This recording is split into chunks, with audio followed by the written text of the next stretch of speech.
Salve, salve, galera! Estamos aqui na Sacada Cultural e hoje com um convidado especial. E eu, particularmente, como músico, como um historiador, eu só posso me sentir honrado de ter Jardes Macalé aqui no programa. Seja muito bem-vindo, Jardes. Muito obrigado, Danilo. É um prazer. Ô, Jardes, e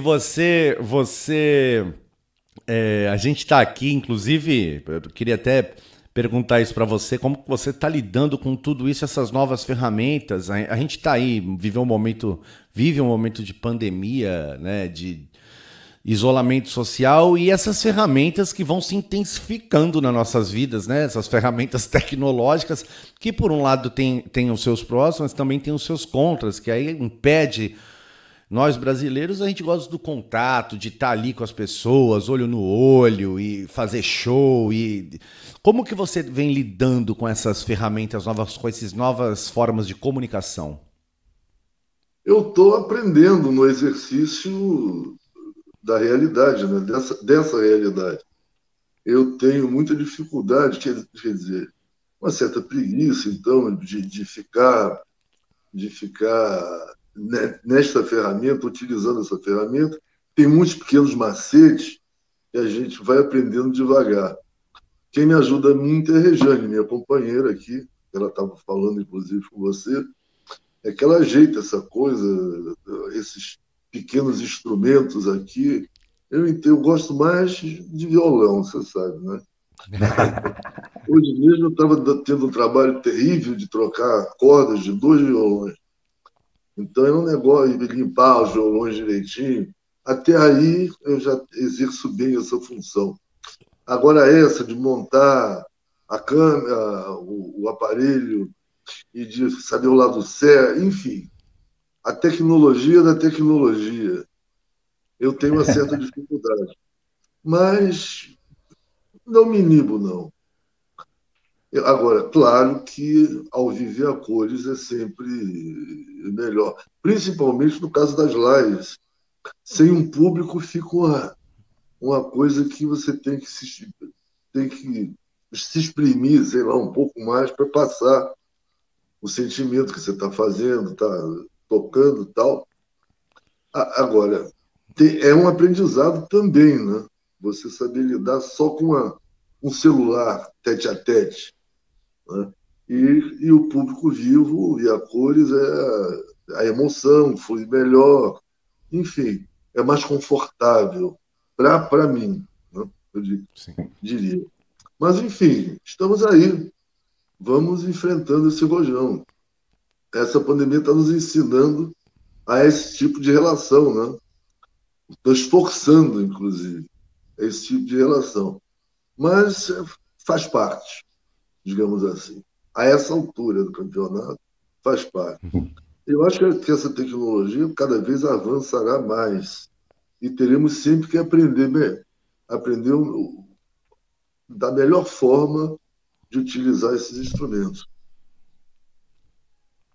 O bom é que a gente consegue falar ao mesmo tempo para maior número de gente, né, de pessoas. Eu mesmo estava aqui recentemente, agora vai ter o Mil Guitarras a Vitor Hara, que é um evento que eu participo todo ano lá do Chile, e a gente vem conseguindo ampliar isso. Estava conversando com a Amanda, filha do Vitor, e a gente consegue ampliar isso para o mundo inteiro, né? É bom.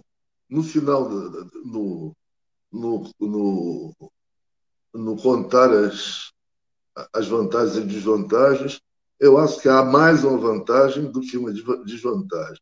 É bacana.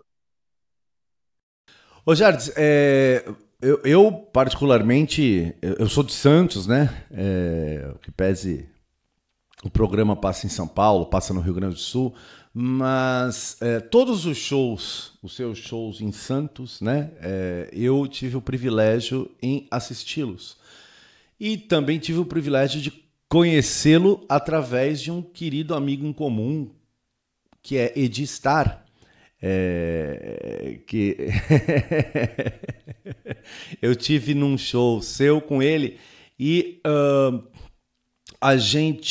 eu percebo no seu show, Jardes, uma coisa que me toca muito é que mesmo eu assisti você com banda e assisti você com violão e voz dentro do Sesc, por exemplo, e uma das coisas que me toca muito é que a comunicação que você tem, mesmo estando sozinho no palco, com violão e voz, aquilo chega na gente, que a gente estava falando até da facada, mas aquilo chega como uma facada, assim, do lado bom da coisa, chega na gente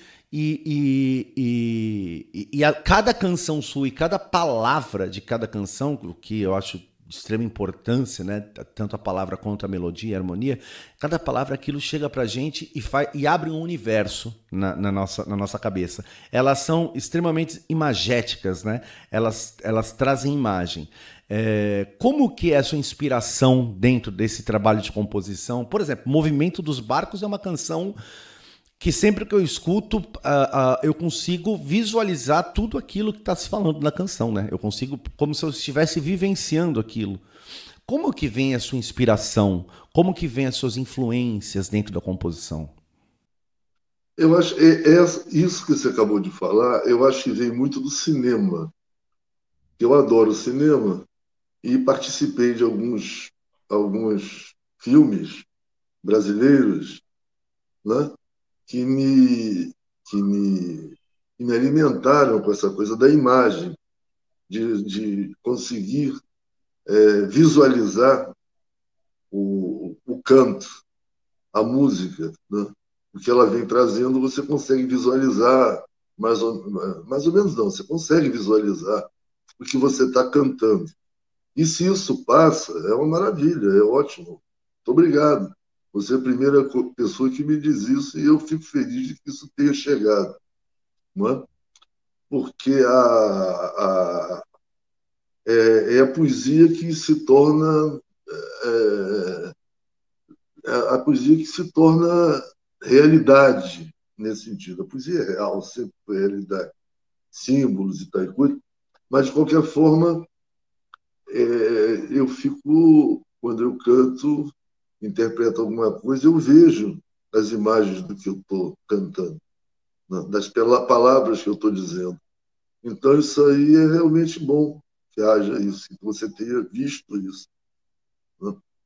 Agora, na hora que compõe, eu também vejo as imagens das, das que estão sendo lançadas pela poesia, né? pelas, pelas, pela história que está sendo contada e tal. E aí a coisa sai, né? Eu acho que é isso. Eu vejo o que você está vendo, nesse caso, né? E E bom, eu procuro comunicar isso que eu estou vendo, enxergando, né? E na hora de compor, como eu já disse, na hora de compor é a mesma coisa, extrair as imagens da poesia, as imagens poéticas, na realidade, né? E você tem um jeito inconfundível, né, da composição, e é bem interessante isso. Por exemplo, eu escuto uma música sua, eu consigo identificar que ela é sua. Isso é uma coisa muito interessante. Qual é a sua... Exatamente. Exatamente. Aí eu pergunto para você, tanto a canção e a forma de interpretá-la, Jardes, o jeito que você toca o violão, o jeito que você canta, esse jeito que traz uma mistura, né? Que é Brasil, né? Que é essa mistura que é Brasil. Qual é a sua inspiração? Como que começou isso na sua vida, Jardes? Assim, a questão da composição. Qual é a fonte que você foi beber? Bom, a fonte vem da minha mãe, no caso, que cantava muito bem, tinha um repertório ótimo de música brasileira, uma fã da Rádio Nacional, onde todos aqueles grandes artistas, intérpretes, músicos, compositores, etc., se apresentavam na Rádio Nacional. Mais tarde, eu ouvi muito também a Rádio Nacional até a década de final de 50, né? Eu ouvi muito e todo mundo, o pessoal da minha geração, eu também, todos eles também ouviram muito, foram formados também pela Rádio Nacional, né? E esse caldeirão de formas que tem a música brasileira, né? E a música em geral, quando você se interessa por música, você começa por buscar coisas, né? Começa a introjetar várias formas e formações instrumentais e formações de composição da música brasileira, assim como a música estrangeira também.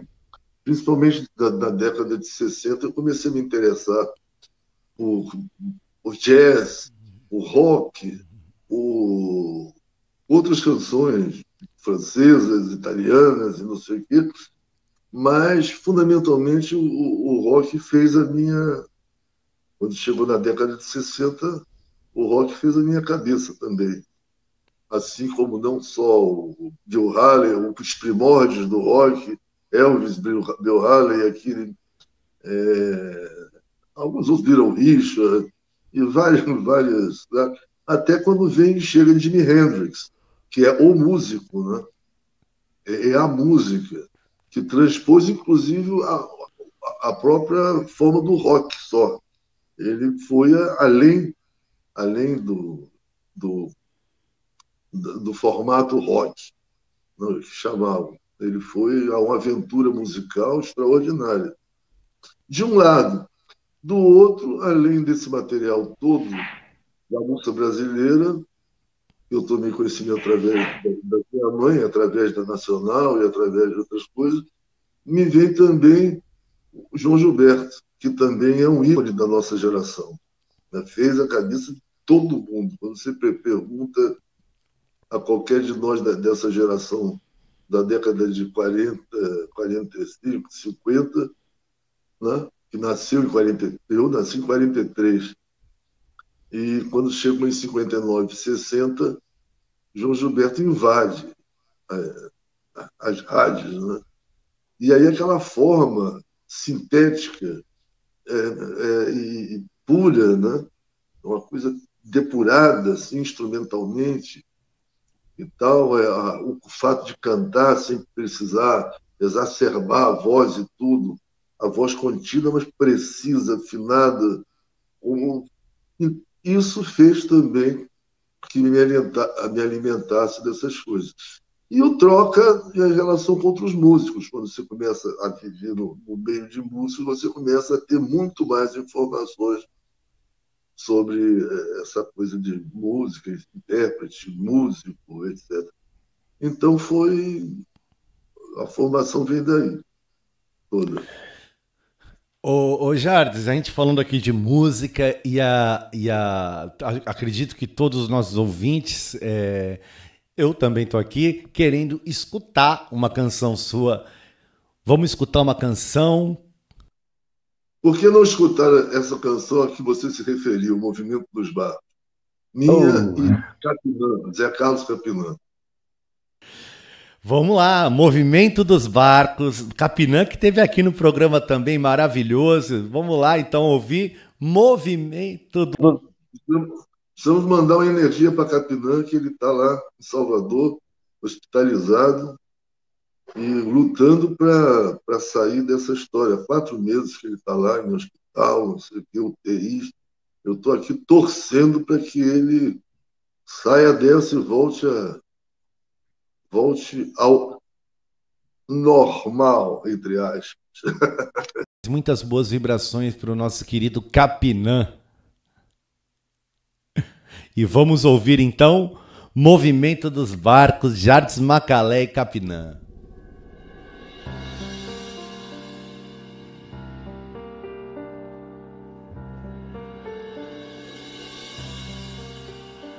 Tô cansado e você também.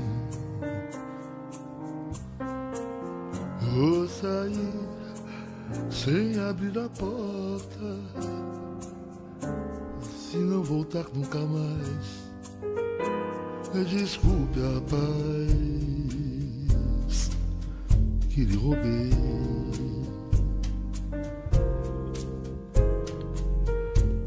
E o futuro esperado é que não dei. É impossível levar um barco sem temporais e suportar a vida como um momento além do cais que passa ao largo do nosso corpo. Quero ficar dando adeus as coisas passando, eu quero passar com elas. Eu quero que não deixar nada mais que as cinzas de um cigarro e a marca da orelha.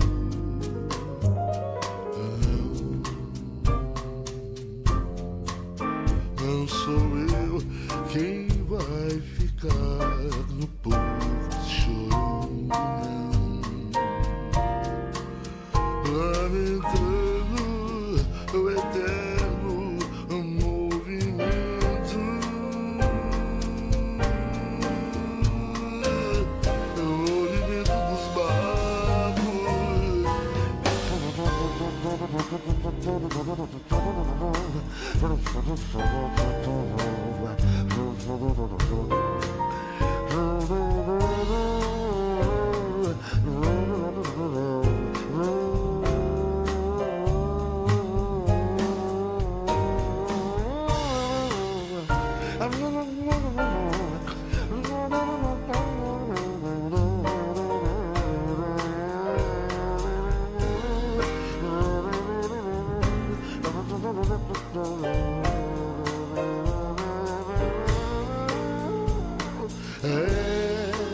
impossível levar um barco sem temporais e suportar a vida como um momento além do cais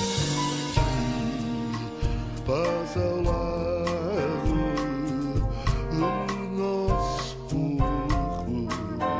Não quero ficar dando adeus as coisas passando, eu quero passar com elas. Eu quero e não deixar nada mais do que as cinzas de um cigarro e a marca.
Acabamos de ouvir Movimento dos Barcos, de Jardim Macalé e Capinã, e eu estou aqui com esse grande músico, artista da música e da arte brasileira, que é Jardim Macalé, e para mim é uma honra estar aqui conversando com ele.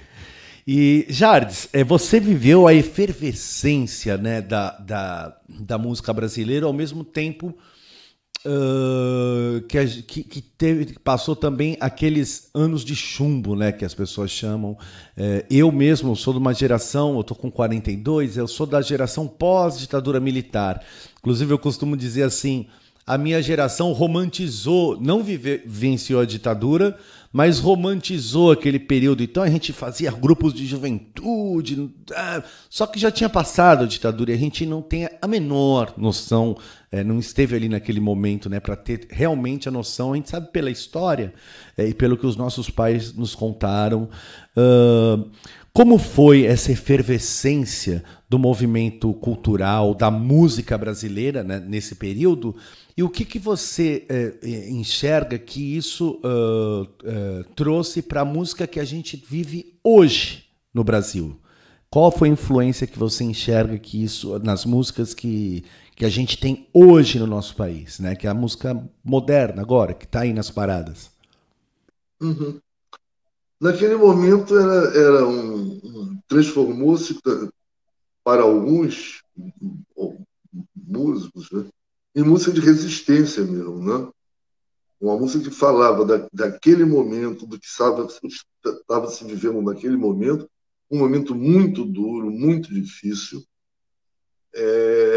paranoico, eu diria, porque o perigo estava em todos os cantos que você não via, quer dizer, via frontalmente a repressão, o momento repressivo e tal, e fazia músicas resistindo a essa,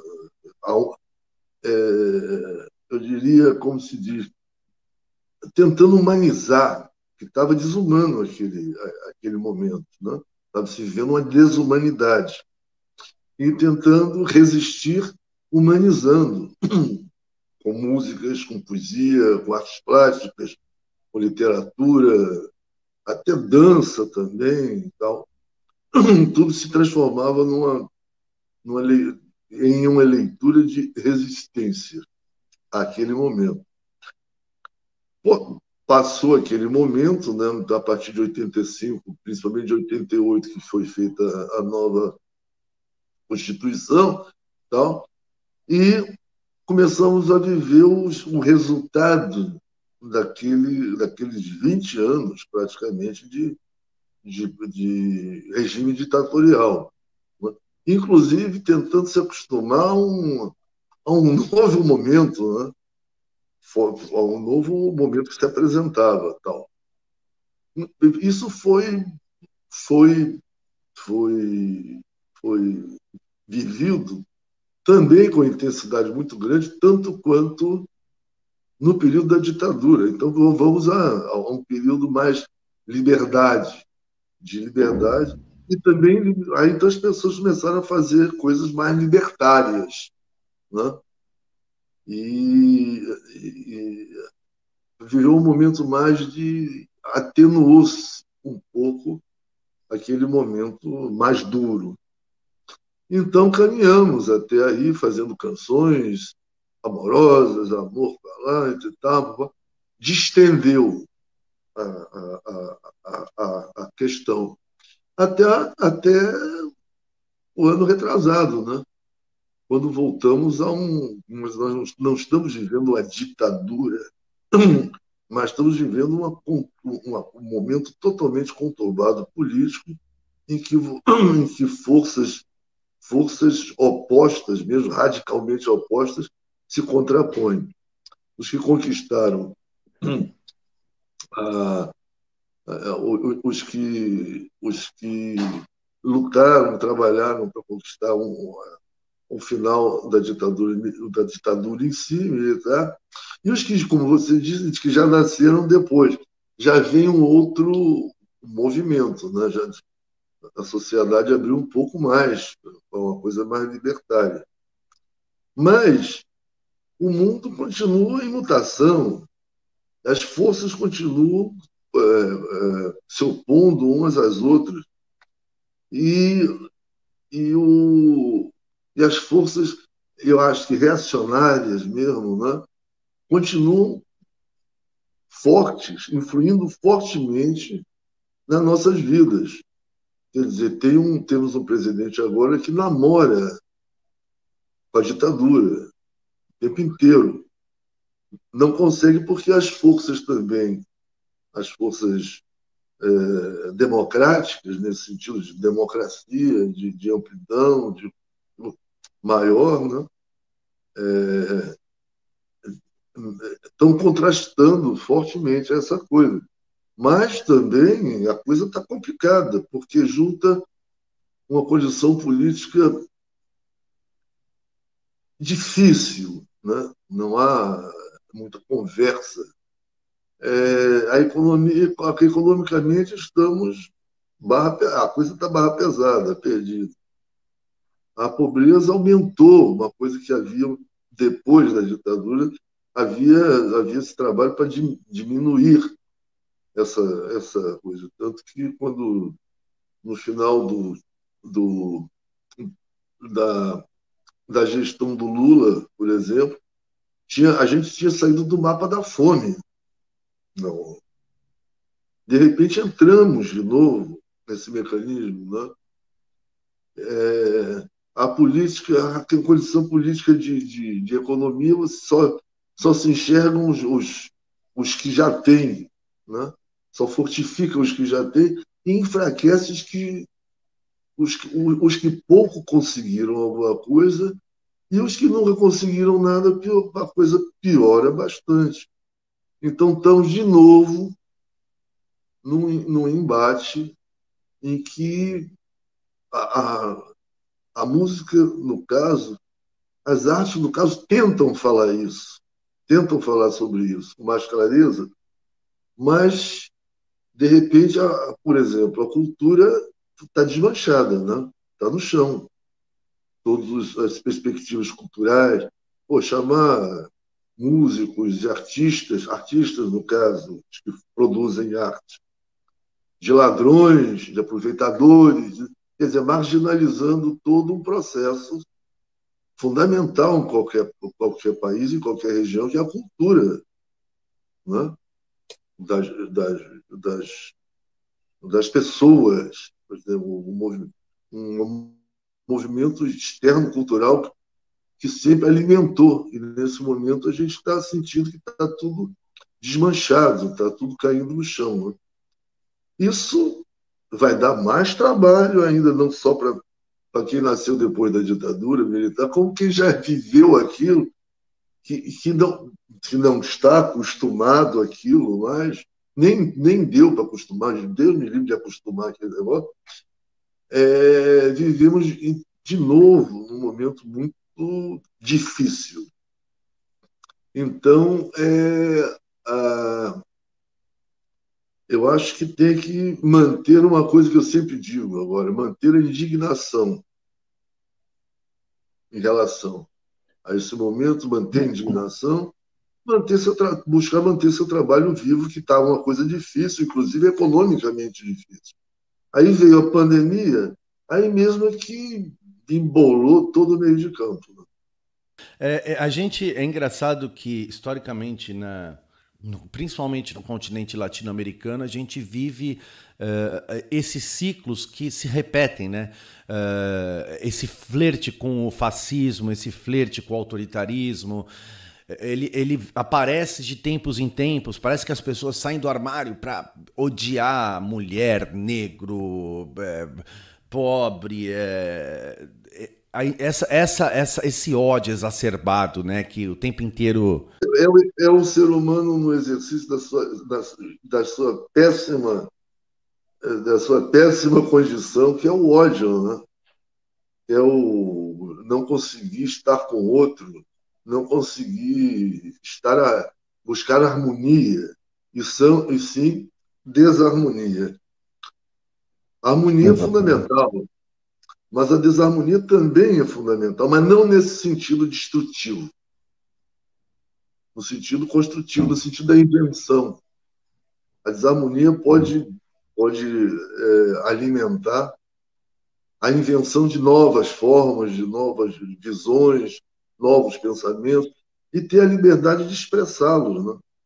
Nesse momento a coisa ficou na arte, por exemplo, cortaram todas as perspectivas, né?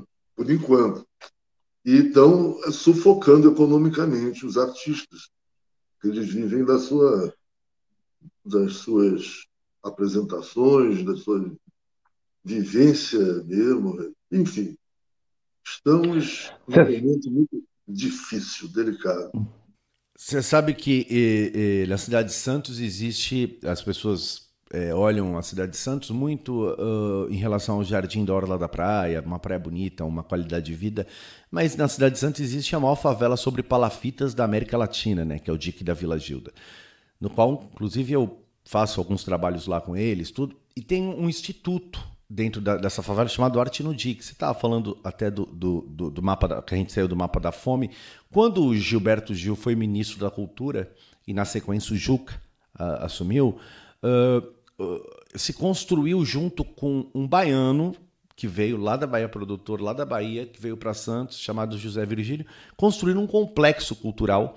Inclusive, Armandinho, fiz show junto com o Armandinho lá dentro, a gente fez uma bagunça. Então, assim, muita gente veio ali, né? O Geraldo Azevedo, o pessoal todo. Cantar para aquela comunidade. São 25 mil pessoas vivendo sobre palafitas, né?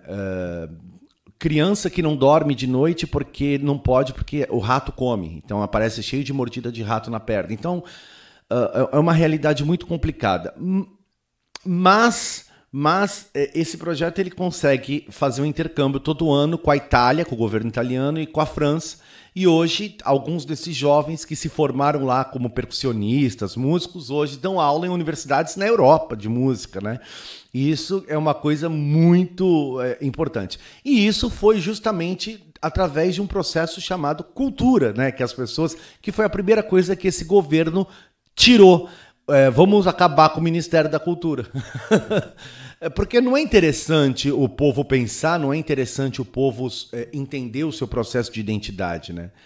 Para um governo fascista não é interessante isso.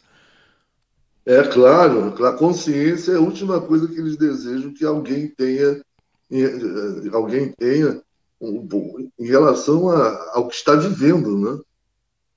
Consciência mesmo da consciência da miséria, digamos assim. E não ter consciência da possibilidade de sair da miséria. Né? A cultura leva a isso. A cultura dá uma amplidão de visão que você possa ter opções. Não ter opção é que é a pior coisa do mundo. É o que nós estamos agora vivendo na relação da cultura. Jardes, bora ouvir mais uma canção? Vamos ouvir mais uma canção. Deixa eu pensar aqui. Uma canção que eu sempre, não é minha, é de Miguel Gustavo, mas eu sempre gostei da gravação e dela, o que ela significava. Foi gravada lá atrás, em 1973 e 74. Chama-se E Daí, do Miguel Gustavo, que está no disco Aprender a Nadar. É uma orquestração de Wagner Tiso, inclusive, e eu acho ela bem feita, bem realizada, com tudo, com a interpretação, com a orquestração, os músicos tocando, é maravilhosa, eu acho. Então bora lá ouvir E Daí.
Proibirão que eu te amasse, proibirão que eu te visse, proibirão que eu saísse ou perguntasse a alguém por ti. Que proíba muito mais, preguem avisos, fechem portas, ponham quisos. Nosso amor perguntará e daí? E daí, por mais cruel perseguição, eu continuo a te adorar. Ninguém pode parar meu coração, que é teu, só teu, todinho teu.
Proibirão que eu te amasse, proibirão que eu te visse, proibirão que eu saísse ou perguntasse a alguém onde.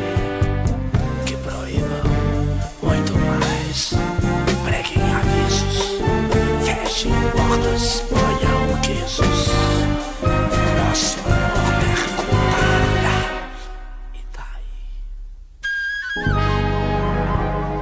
E daí? Por mais cruel perseguição, eu continuo a te adorar. E quem pode parar meu coração, que é teu, só teu, todinho teu.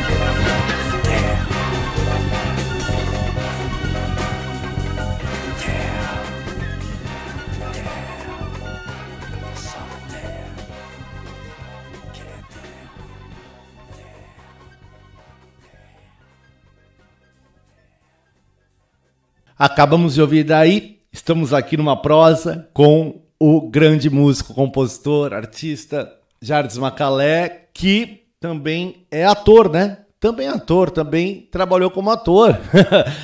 Ô Jardes, você, inclusive, o filme foi feito em 2008, se eu não me engano, lançado. Eu estive no cinema assistindo Um Morcego na Porta Principal. Tem uma fala sua dentro desse filme que eu achei, assim, uma das melhores coisas que eu já ouvi na vida, dentro daquele contexto. Quando se pergunta em relação à questão do maldito, né, que as pessoas falam. Aí você, maldito é a mãe, pô. Porque teve uma época, Jardim, que pelo menos assim, o que chega para minha geração, que as pessoas chamadas de, por exemplo, malditos da música ou da arte, na verdade não são os malditos, são as pessoas que andam na contramão de um sistema, né? Que hoje existe também, essas pessoas que caminham na contramão de um sistema. Que eu não vou fazer música apenas para vender. Claro que a gente vende música, a gente trabalha com isso, mas o intuito é a gente comunicar a criação, a inspiração, trazer a obra de arte, não se preocupar com a questão do comércio apenas, né? Por aí, econômica, não. Exatamente, exatamente. E esse filme foi um filme bem marcante assim também para mim. Acho que para algumas pessoas tinham alguns músicos dentro do cinema no lançamento dele e eu olhava assim para as pessoas e as pessoas, meu, cara, que frase maravilhosa, né? Porque assim eu acho que muitas pessoas foram rotuladas disso, né? Itamar Assunção também, todas pessoas altamente musicais, altamente criativas, né? Que estavam falando das vidas deles, criando uma fotografia das coisas do Brasil, do momento, da vida deles dentro desse país e desse mundo. E tinha uma linguagem, a linguagem de cada um, né? A linguagem criativa de cada um. Quer dizer, cada um tinha uma expressão, uma forma de expressão, e principalmente invenção. A coisa da invenção eu bato muito. Quem inventar é o destino do ser humano, pô. Você inventar e estar no mundo. O mundo é difícil de estar para um ser humano. O ser humano é muito frágil na realidade. E, no entanto, ele é capaz de sair daqui do planeta e ir até ali em cima e voltar, tal. É impressionante. Além das invenções maravilhosas, pô, a roda, até o celular, com essas coisas todas que vão sendo inventadas, justamente por quem transgride das normas oficiais. Não, isso aqui só existe e existe até aqui, daqui não se progride, né? não se transforma. Não, nós somos pessoas transformadoras, fomos feitos de um material transformador. E tanto que cada um é um e ninguém é igual a nenhum. Então, esses bilhões de pessoas pensando, cada um se exprimindo, é muita gente. Tem que ter um jogo aí de cintura para estar nessa história. E essa coisa da criação, eu acho que é fundamental para fazer, justamente para fazer não a semelhança, mas a diferença entre as pessoas, e a arte faz com que as pessoas se assemelhem através da diferença, não é? Agora, esse negócio, naquele momento era uniformização, mas sempre teve isso, tem várias. Eu fiquei pensando, bom, eu sou maldito, então quando começaram essa história, eu digo, bom, tudo bem, eu sou maldito, então, oba, fiquei feliz, eu sou Baudelaire, Rimbaud, Augusto dos Anjos, Gregório de Matos, Lima Barreto, mas aí isso foi se transformando, as pessoas que vieram depois, que não tinham, viam a palavra maldito, era uma coisa horrorosa, pô, maldito é uma exclusão total. Aí eu fui ao dicionário procurar a palavra maldito, cara, eu me apavorei, digo, pô, maldito é a mãe. Eu fui amaldiçoado, eu e meus companheiros de viagem, nós fomos amaldiçoados. Aí eu comecei a ver também o seguinte, pô, maldito que era aquele que não era aceito como a diferença, mas sim excluído pela diferença. Aí eu digo, não, peraí, esse negócio, não. Se eu sou maldito, pô, Villa-Lobos também era. E por aí foi. Eu tive que dizer, pô, até o Brasil também é. um país maldito, estamos todos destruídos. Então é tudo uma maldição. Pô. Eu comecei a me rebelar contra essa história de maldito. Aí, aí eu disse para as pessoas, não, maldito é a mãe, pode me chamar de Jardes. E o cinema na sua vida, ele foi também, teve um papel muito importante, né, Jardes? Você trabalhou como ator, você... No início eu fui convidado para participar de trilhas sonoras. A primeira foi de Macunaíma, filme Macunaíma de Joaquim Pedro de Andrade. E fui fazendo alguns documentários, pontuando com a música, com uma trilha ali, musical mesmo. Tanto de artes plásticas, como fiz trilhas sonoras para artes plásticas, como do Rubens Guertman e do Hélio Tissica, e como trilhas também para dança, etc. Até que o Nelson Pereira dos Santos me convidou para fazer o filme Amuleto de Ogum, 1973. E para que eu fizesse a trilha sonora do filme. Tudo bem. E lá pelas tantas nessa história, ele me chamou para participar como ator, que era um ceguinho, começa com um ceguinho Firmino, sendo assaltado por 3 figuras, e os caras pedem para ele, conta a história do Brasil, conta a história aí, conta bocagem, não sei lá. Aí eu falo, não, eu vou contar uma história verdadeira, que eu inventei agorinha, o Amuleto de Ogum. E aí começa o filme em si, e eu fico pontuando com a minha violinha lá, tal. Eu fico pontuando a história enquanto fiz a trilha sonora inteira. Mas quando o Nelson me chamou para ser ator, no caso, do filme, eu disse assim, mas Nelson, eu não sou ator, eu não sei como é que eu vou fazer essa história. Aí ele falou, ué, seja você.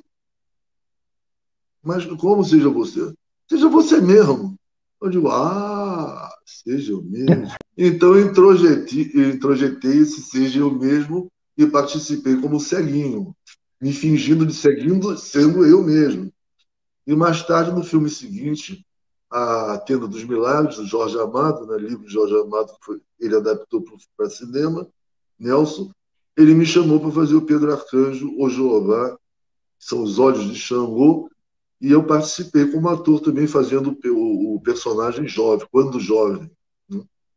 E aí eu gostei demais, demora um pouco o cinema, mas eu gostei demais, eu adoro cinema.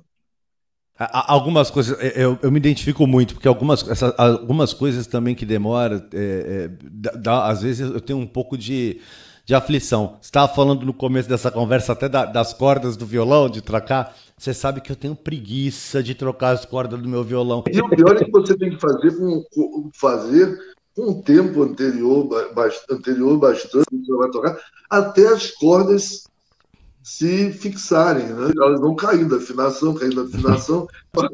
Eu passo o tempo inteiro tocando e afinando, tocando e afinando, tocando e afinando. Não é só você, não. Acho que todo mundo tem preguiça de trocar corda. Mas faz parte do ofício. Então, a gente vai lá e troca.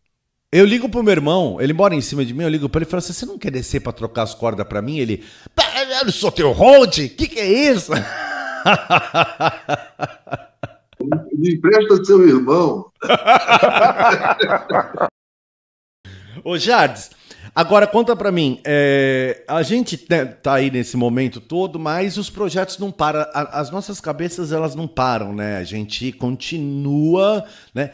Como que estão os projetos? O que tem? O que vem por aí? Como que estão esses projetos? O que Jardes Macalé está projetando? Antes dessa pandemia, eu fui convidado para gravar. Bom, sim, eu fui convidado para gravar um disco com um pandeirista, um músico radicado nos Estados Unidos, chamado Sérgio Krakowski.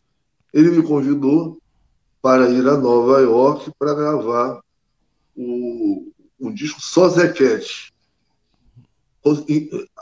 Estamos fazendo 100 anos. Zequete faria 100 anos agora. Eu fico imaginando, sou amigo de Zequete, então eu fico imaginando Zequete com 100 anos, aquela loucura, a malandragem dele toda, aquela coisa fantástica dele, né? Figura fantástica. e tal. Está pronto, mas até agora não foi lançado. Acho que diante dessa coisa toda, essa confusão, desarticulou todo mundo, né? Antes de ir para foi em Nova York, gravado em Nova York. Eu fiquei, até na época, agora são 100 anos de Zequete, volta, as pessoas falam, algumas pessoas falam isso tudo. Mas naquele momento eu estava achando engraçado gravar Zequete em Nova York. Quando o neguinho não falava de Zequete no Brasil mais, eu digo que absurdo, pô. Negócio louco. Bom, mas antes eu já tinha gravado o Besta Fera, né? Que foi foi gravado em 2018 e com um pessoal maravilhoso de São Paulo, Kiko Dinucci, o Rômulo Freud, Clima, vários músicos e instrumentistas lá de São Paulo. Compusemos juntos, fizemos arranjos juntos, Guireldi, um guitarrista também, fazia tudo uma rapaziada que eu não conhecia, que me foi apresentado pelo Thomas Arres, que é um baterista maravilhoso e percussionista, que passou a tocar na minha banda desde 2016, se eu não me engano. E eu que disse, eu quero gravar um disco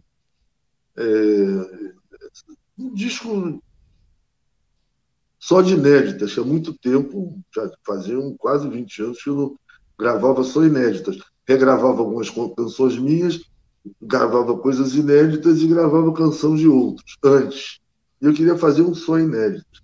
Então fizemos isso, compusemos juntos, tocamos juntos, fizemos, como eu gosto, os arranjos todo mundo juntos.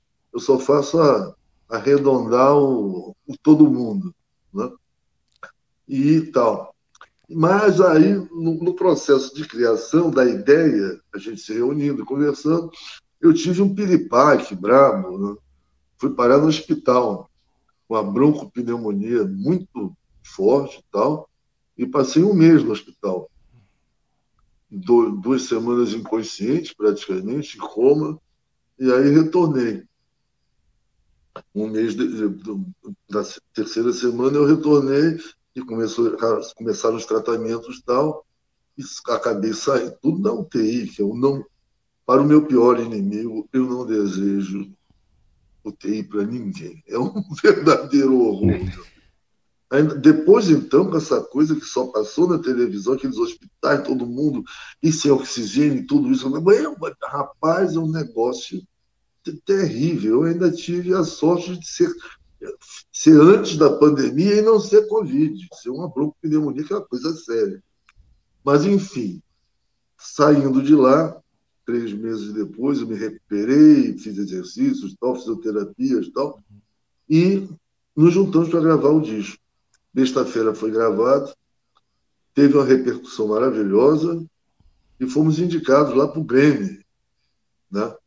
Da música latina, que eles chamam, da música popular brasileira. Foi bom.